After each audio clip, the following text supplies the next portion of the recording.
Thank you. Good evening. Please sit down.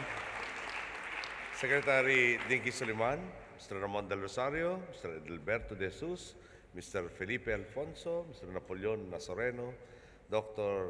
Anjan Ghosh, the 2011 AFC SR awardees, fellow workers in government, honored guests, ladies and gentlemen, good evening.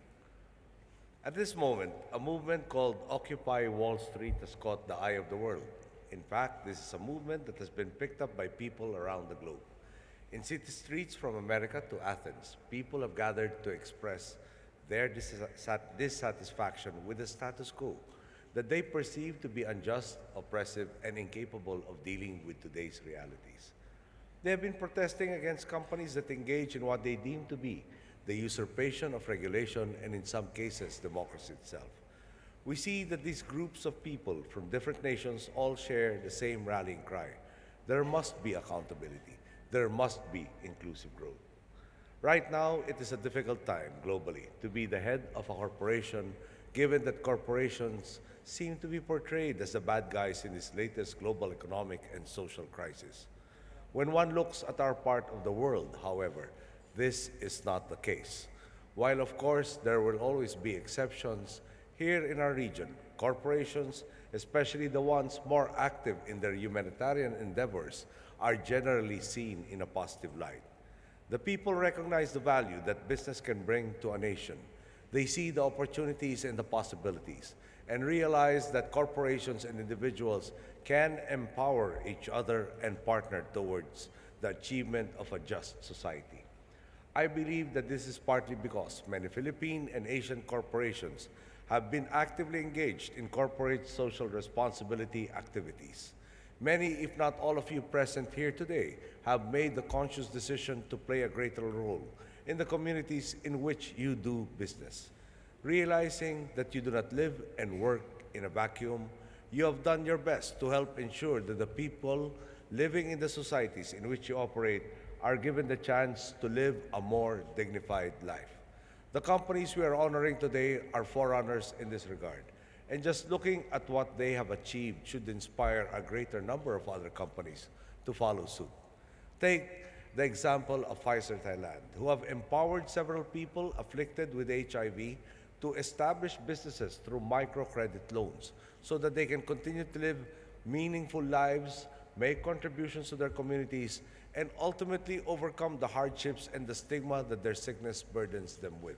Look at the lake management, who were able to turn a fading public market into one that does not pose health or safety risks to the people making use of it, and one that actually bolsters the local economy. Look at what City Pakistan and AA have done to alleviate poverty in their respective communities, giving the people the knowledge and the opportunity to improve their lots in life by educating and training Pakistanis in microfinance, gender discrimination, and poverty alleviation, among others. Or giving Thai farmers an opportunity to augment their income by teaching them to plant AA paper trees, the raw material of which will be used in the company's operations. Gathered here in this event are stellar examples of the lengths to which corporations can go to give back to their respective communities. Today, we are in the presence of responsible corporate citizens who understand that corporate social responsibility is not merely a palliative offered to people as corporations go about their business. It is a belief that companies operate in a specific global context. It is an understanding that responsible corporate stewardship is something that in the long run will enhance the social and political climate in which the companies operate, which ultimately leads to a more stable business environment. It is, at the bottom line, an investment in an empowered consumer and professional base, in a more equitable world, and in the future of humanity. At a time like this, it is vital that business leaders like you exert even greater efforts to show the true face of corporate social responsibility. And we can show this by enacting education programs that encourage interest in a specific field, like what Abbott Singapore does through their science education programs. We can show this by considering the effects of our business on the environment and doing what we can to make our businesses sustainable like what's been done by Shangri-La's Tanjung Aru Resort and Spa. In fact, corporations can do this simply by being aware, by being observant of what's going on around them, and by acting promptly on the concerns of the people. Now, more than ever, corporations and governments alike must continue to address the yearnings of the people: social justice, accountability, and inclusive growth. We must foster the attitude of giving back and of always remembering that the growth of companies, that the growth of economies rely in essence on the empowerment of the people. No one must be left behind. That is why I made it a point to be here, because those in attendance today have been aware of the need for stewardship as we are.